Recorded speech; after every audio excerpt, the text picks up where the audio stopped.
Assalamualaikum warahmatullahi wabarakatuh. Halo semuanya, kembali lagi bersama saya Arya Sidikirdana, dan kali ini saya akan menjelaskan sejarah perkembangan ejaan bahasa Indonesia.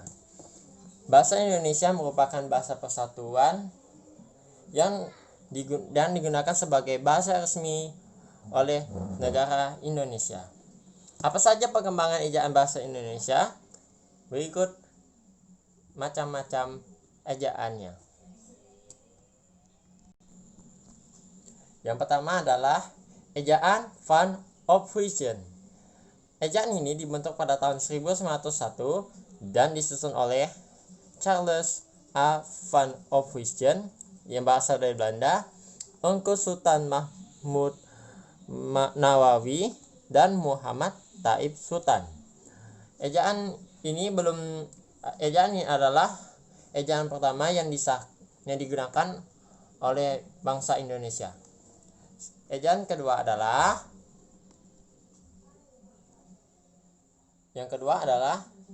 ejaan Republik.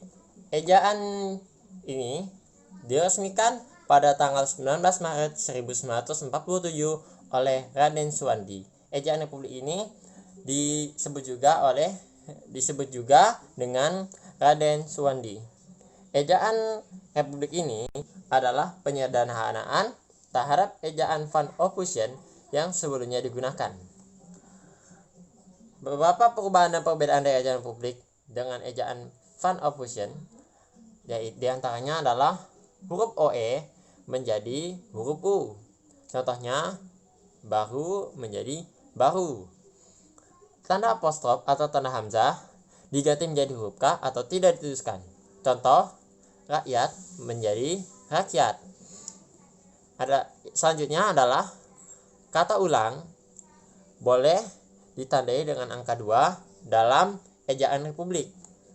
Dan yang terakhir, tanda terima dihilangkan dalam ejaan Van Ophuijsen, dihilangkan di ejaan Republik ini. Yang ketiga adalah ejaan pembaruan.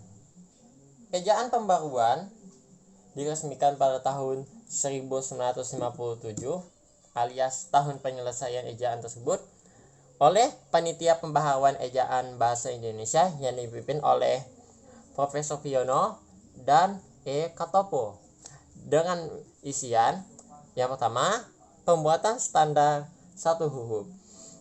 Yang kedua, penghapusan tanda hubung untuk kata yang satu makna. Dan yang ketiga adalah mengubah ejaan diftong seperti ai, au, dan oi.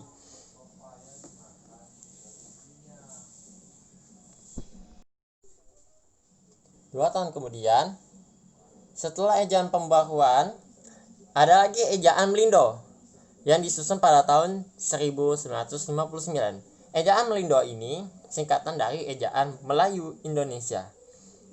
Pengrumusan ejaan Melindo diawali dengan diselenggaranya Kongres Bahasa Indonesia yang kedua pada tahun 1945 di Medan, Sumatera Utara. Dan ejaan ini adalah hasil perumusan ejaan Melayu dan Indonesia yang diselesaikan pada tahun tersebut. Bentuknya merupakan bentuk penyempurnaan dari ejaan sebelumnya. Namun, ejaan ini belum sempat digunakan karena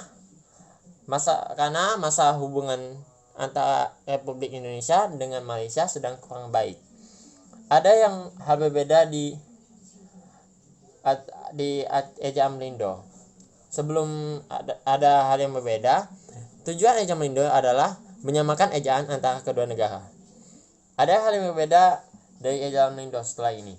Yang pertama adalah gabungan konsonan TJ diganti menjadi C. Misal jadi cinta, jadi cinta.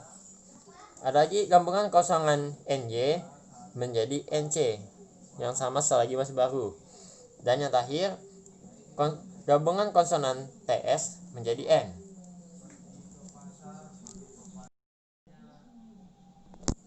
Selanjutnya ada ejaan LBK alias ejaan Lembaga Bahasa dan Kesusastraan. Ejaan yang dibentuk dan dirintis pada tahun 1967 tadi atas huruf vokal yaitu I, U, E, E, O, dan A. Juga istilah asing yang diserap yang dulunya ekstra menjadi ekstra, X menjadi KS. Dan ejaan LBK ini disusun atas dasar surat keputusan Menteri Pendidikan dan Kebudayaan nomor 62/67 pada tanggal 19 September 1967. Bukan itu saja, melainkan ada gabungan konsonan seperti DJ menjadi J, seperti ejaan pembahuan, kemudian ejaan TJ menjadi C sama seperti ejaan sebelumnya, yaitu ejaan melindo. Gabungan konsonan NJ menjadi NY menjadi sunyi menjadi sunyi. Hanya huruf J yang berganti menjadi huruf Y, dan seterusnya.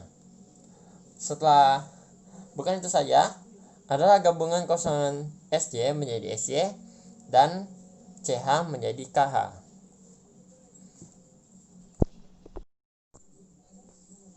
Ejaan selanjutnya adalah ejaan yang disempurnakan yang berlaku dari tahun 1972 sampai tahun 2015. Ejaan yang disempurnakan ini adalah ejaan yang terlama digunakan oleh seluruh bank negara Indonesia. Ejaan yang berlaku ini merupakan capaian kerja Panitia Ejaan Bahasa Indonesia yang telah dibentuk pada tahun 1966. Ejaan Bahasa Indonesia ini adalah penyederhanaan serta penyempurnaan ejaan Republik yang dipakai sejak tanggal 19 Maret tahun 1947.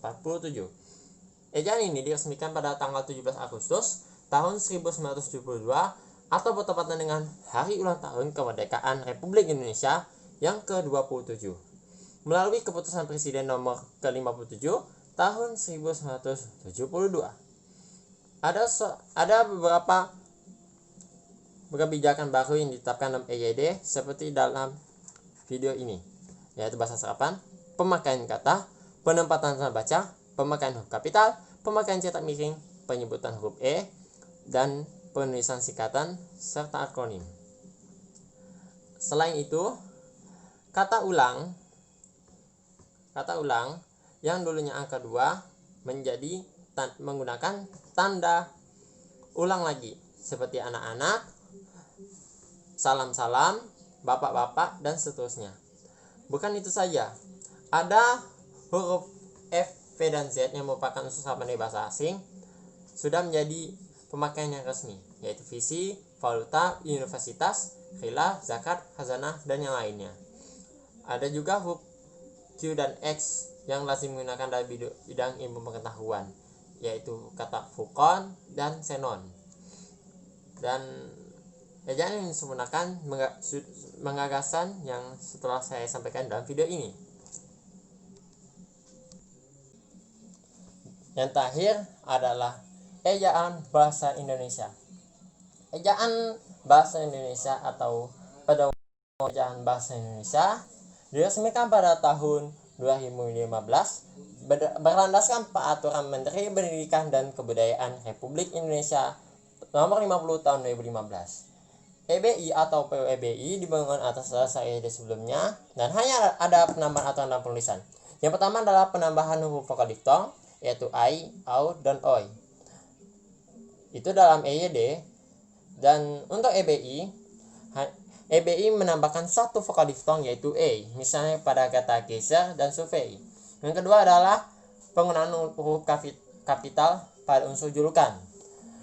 Unsur julukan dulu saat EYD, unsur julukan tidak menggunakan huruf kapital, namun sekarang EBI menggunakan huruf kapital pada unsur julukan tersebut.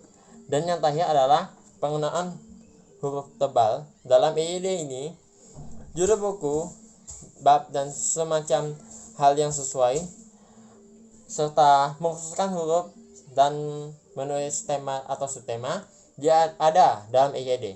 Sedangkan kalau dalam EBI tidak dianggap lagi untuk fungsi penggunaan huruf tebal. Jadi begitu saja yang saya sampaikan dalam ejaan ini. Semoga bermanfaat. Dan yang terakhir, saya mengucapkan terima kasih atas perhatiannya dan terima kasih sudah menonton video saya. Semoga bermanfaat dan menambah wawasan bagi kita semua. Terima kasih. Assalamualaikum warahmatullahi wabarakatuh. Sampai jumpa dan selamat tinggal.